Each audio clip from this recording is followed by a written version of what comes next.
Governatore Federica, che importanza ha per il Friuli Venezia Giulia l'accordo sottoscritto tra Asprom e la filiera Birra Castello? È una valorizzazione delle produzioni locali che certificano anche la qualità del prodotto Friuli Venezia Giulia. Infatti i cittadini devono avere cognizione che se prendono un prodotto fatto da materie prime e coltivate in Friuli Venezia Giulia hanno una garanzia di salute che non è scontata se il prodotto è fatto invece in altri paesi, e non dico paesi che sono dall'altra parte del mondo, ma anche altri paesi europei che hanno regole molto più permissive rispetto all'Italia. Questo vuol dire garantire ovviamente la qualità, perché la bontà del nostro prodotto è indiscussa, ma anche appunto quella salubrità che è fondamentale nelle scelte del consumatore del 2019.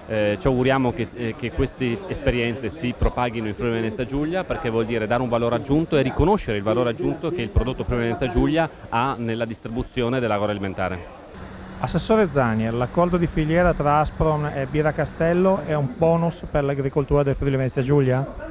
Sì, è un bonus ma anche un modello di una filiera che parte dalla produzione primaria per arrivare fino alla commercializzazione passando attraverso la trasformazione. Questo è un modello inclusivo di tutti gli elementi che certamente, chiudendo il valore aggiunto all'interno della nostra regione o comunque per la maggior parte all'interno della nostra regione, dà una prospettiva di tenuta anche rispetto alle fluttuazioni del comparto del mercato.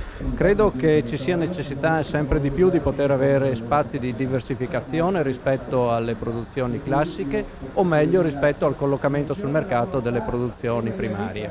Questa è una delle possibilità che ci è stata in qualche modo fornita da un accordo intelligente tra due partner che vedono in un futuro di sviluppo un'attività che era nata forse con 1000 sfide ma che si sta traducendo in qualcosa di concreto.